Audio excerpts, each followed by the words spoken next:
2020 সালে আমি যখন ক্লাস 10-এ পড়ি তখন পারিবারিকভাবে এক প্রবাসীর সাথে আমার বিয়ে হয়। আমার শ্বশুর শাশুড়ি নেই। আমার স্বামীরা 5 বোন 2 ভাই। বিয়ের পর কয় মাস ভালো কাটলেও 6 মাসের মাথায় আমার স্বামী প্রবাসে চলে যায়। তখন থেকে সমস্যা শুরু হয়। আমার স্বামী যেদিন প্রবাসে যায় ওই দিনই আমার 5 ননদ আমাকে অনেক গালাগালি করে বাড়ি থেকে বের করে দেয়। এমনিতেও বিয়ের পরে কোনো কিছু দেওয়া হয়নি, এটা নিয়ে অনেক কথা শোনাতো, কিন্তু আমি কান দিতাম না, কারণ আমার স্বামী পাশে ছিল। হঠাৎ করে স্বামী বিদেশ যাওয়ার পর কেমন জানি বদলাতে থাকে। আমার সাথে সে খারাপ ব্যবহার করত। সে তার সব বোনদের কথা বিশ্বাস করত।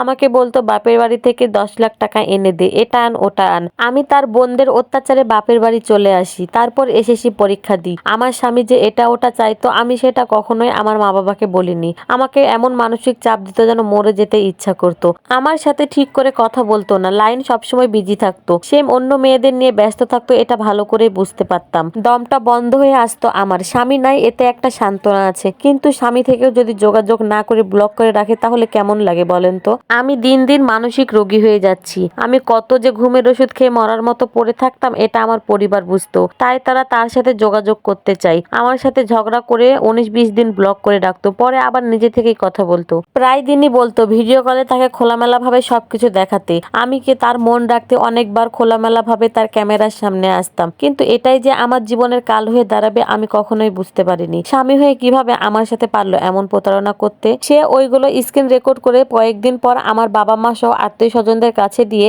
আমার চরিত্র নিয়ে মুখে যা আসে তাই বলে। আমি নাকি এরকম অন্য পুরুষদের সাথে করে বেড়াচ্ছি। এসব কথা সবার মুখে শোনার পর আমার বাইরে মুখ দেখানো একেবারে বন্ধ হয়ে যায়। ঘুমের ওষুধ খেতে খেতে আমার অবস্থা খুব খারাপ হয়ে যায়। আমাকে হসপিটালে ভর্তি করানো হয়। নিজের মা বাবা ভাই বোনদের সামনে যাওয়ার মুখটুকুও ছিল না। আমার মা ছাড়া কেউ আমাকে বিশ্বাস করতো না। আমার স্বামী এরকম আয়োজন করে কেন আমাকে সবার সামনে ছোট করে দিল? অনেক খোঁজ খবর নেওয়ার পরে জানতে পারি বিদেশে তার স্ত্রী সন্তান সবই আছে। মানসিকভাবে খুবই ভেঙে পড়ি। আমার বান্ধবীরা এগিয়ে আসে। এই দুঃসময়ে তারা সবসময় আমাকে সাপোর্ট দিতে থাকে। আমি আবারও নতুন করে কলেজে ভর্তি হই। কলেজে ভর্তি হওয়া 6 মাসই হয়নি। কলেজের একটা ছেলে আমাকে পছন্দ করে, আমাকে প্রপোজ করে। আমি তাকে না বলে দিই। আমি তাকে সবটা বলি, তারপরে সে আমার পিছনে লেগে থাকে। আমিও দুর্বল হয়ে পড়ি একসময় তার প্রতি। 2023 সালে আমাদের ডিভোর্স হয়ে যায়। আমি বর্তমানকে নিয়ে ভাবতে থাকি। একটা সময় সে আমাকে বিয়ের জন্য প্রস্তাব দেয়। আমি আমার পরিবারকে অনেক কষ্ট করে রাজি করাই। তারপর ধুমধাম করে আমাদের বিয়ে হয়ে যায়। কিন্তু কথায় আছে না, অভাগা যেদিকে যায় সাগরও সেই দিকে শুকিয়ে যায়। তার ভালোবাসায় পাগল হয়ে আমি এত পাগলামি করলাম। সেই সময়ের সাথে সাথে বদলে গেল।